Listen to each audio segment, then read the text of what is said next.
Ça appartient à Dieu, les sanctifiera. C'est une période de ténèbres et c'est dans ce contexte que la parabole des 10 vierges prend place. Il est une chose qui paraît contradictoire dans cette parabole. Lorsque les 5 vierges folles sont refoulées à la porte du maître, il nous est donné ce conseil. Veillez donc. Le conseil est judicieux, évidemment. Pourtant, les vierges sages, qui sont les croyants enlevés, dormaient tout autant que les vierges folles. Elles n'avaient donc pas plus veillé. Et une fois de plus, il y a une incompréhension qui perturbe la compréhension globale. Cette parabole ne nous dit pas que Jésus revient la nuit, puisque de toute façon, il fera forcément jour sur la moitié de la planète. La nuit dont il est question est une époque, celle pendant laquelle il ne sera plus possible de servir Dieu dans l'assemblée. C'est l'époque dont nous parle la 5e trompette du livre de l'Apocalypse. Dans l'évangile portant son nom, le même écrivain nous retranscrivait une parole de Jésus prévenant de la venue de cette période. Dans Jean 9, verset 4, il nous disait « Il faut que je fasse, tandis qu'il est jour, les œuvres de celui qui m'a envoyé. La nuit vient où personne ne peut travailler. » C'est pour ça que le « veiller donc » est à la fois un reproche et un avertissement à ceux qui ne le font pas. C'est également pourquoi les vierges sages dormaient mais veillaient. Elles ne pouvaient plus servir Dieu dans cette période de trouble, mais elles continuaient de chercher les signes de son avènement tout en restant fidèles à ses commandements.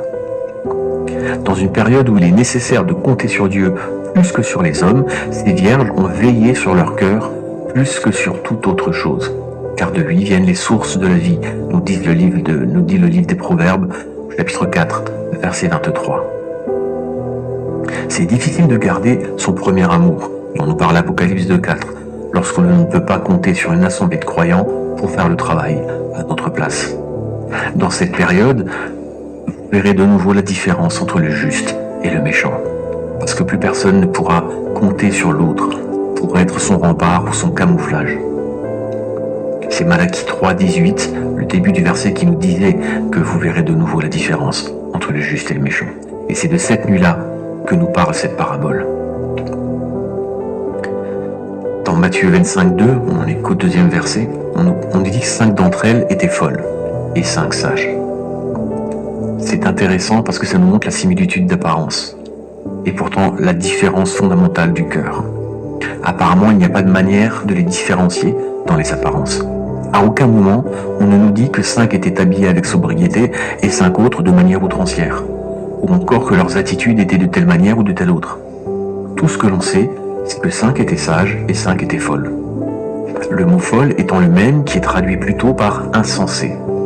La différence n'est donc pas dans l'extérieur, mais dans l'intérieur de ces personnes.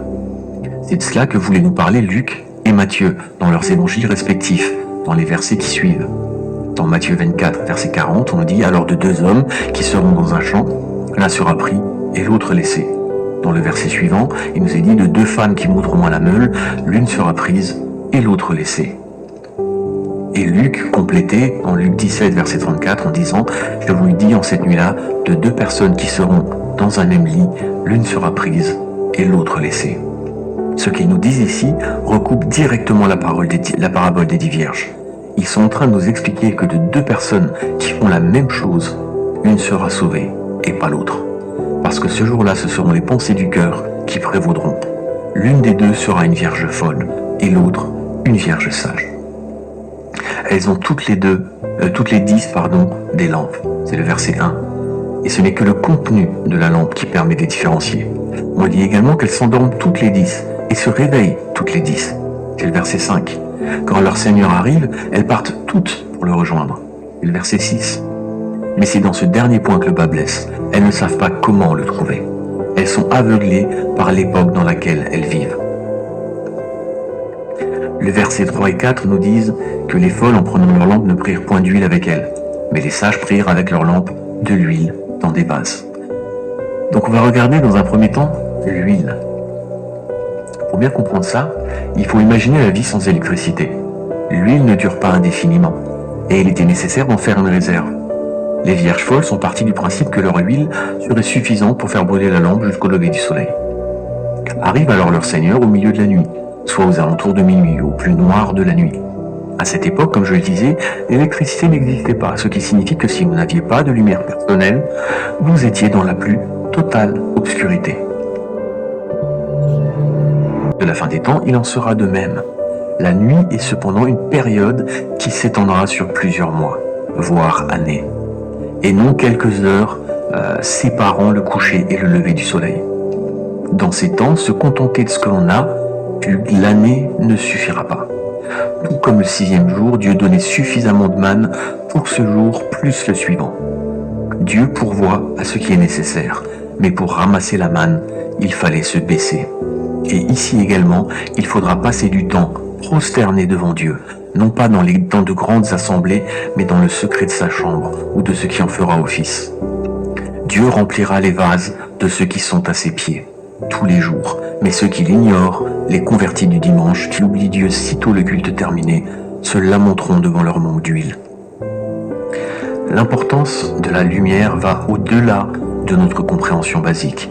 Dans le temple de Salomon, il n'y avait pas de fenêtre. Une fois dedans, sa seule source venait des chandeliers qui ne devaient jamais s'éteindre et qui étaient maintenus allumés grâce à de l'huile. C'était la tâche du souverain sacrificateur de toujours faire en sorte qu'il y ait de l'huile dans les chandeliers. Pierre nous disait que nous sommes un sacerdoce royal et la manière dont il nous le dit est parlante. Dans 1 Pierre 2:9, il nous dit « Vous, au contraire, vous êtes une race élue, un sacerdoce royal, une nation sainte, un peuple acquis, afin que vous annonciez les vertus de celui qui vous a appelé des ténèbres à son admirable lumière. » Selon Pierre, nous sommes donc un sacerdoce royal, et l'un des rôles du souverain sacrificateur que nous sommes devenus en Jésus, nous sommes sacrificateurs, est justement de maintenir la lumière dans l'obscurité. Selon Pierre, ce sacerdoce royal que nous sommes a justement été appelé des ténèbres à son admirable lumière. C'est dans la fonction basique des vierges de faire en sorte que la lumière ne cesse jamais. Pour renouveler la lumière, il n'y a qu'un moyen, comme nous le montre Moïse. Il fallait brûler du parfum devant Dieu. Et pendant la combustion, il était alors possible de nettoyer les mèches et de recharger l'huile. Ce parfum, c'est la prière des saints. C'est pour cela que les vierges sages, même si elles n'avaient aucun moyen de savoir à quelle heure reviendrait leur Seigneur, ont prévu plus d'huile qu'elles ont mis dans des vases afin de s'assurer que quoi qu'il arrive, elles ne seraient pas plongées dans l'obscurité. Il était parfaitement possible que leur Seigneur revienne plus tôt et que l'huile dans les vases ne serve à rien. Mais elles ont fait ce qu'il fallait pour être prêtes en toutes circonstances. On est presque dans la fable de la cigale et de la fourmi. Transposé dans l'époque à venir, ça nous apprend que nous devons persévérer dans la prière. Et comme toute chose que nous faisons pour Dieu, cela ne doit pas se faire pour notre propre gloire, mais pour la sienne, dans la discrétion et l'humilité. Enfin, les lampes. Si l'huile représente le Saint-Esprit, bien que pouvant exister seule, elle est inutile sans la lampe. De la même manière, la lampe peut être un très bel objet, mais si elle est sans huile, elle ne peut être rien d'autre. L'huile et la lampe sont intrinsèquement liées. Chacune peut exister seule, mais ne sert à rien. C'est déjà logique lorsqu'on y réfléchit charnellement, mais spirituellement, cela prend encore plus de sens. Si l'huile est le Saint-Esprit, la lampe est la parole de Dieu. Lorsque l'on prend en compte ces deux significations, on cerne plus facilement le sens du verset. Il y a une opposition entre la compréhension charnelle de la parole de Dieu et sa compréhension spirituelle. Les vierges folles ont refusé l'éclairage de la parole de Dieu par le Saint-Esprit et ont donc été plongées dans l'obscurité, alors que les vierges sages ont mis en pratique les paroles du psalmiste qui disait que sa parole est une lampe à mes pieds et une lumière sur mon sentier. C'est Psaume 119, verset 105, et elles ont trouvé leur chemin dans la nuit. Enfin, un cri retentit. Ce cri est particulier également.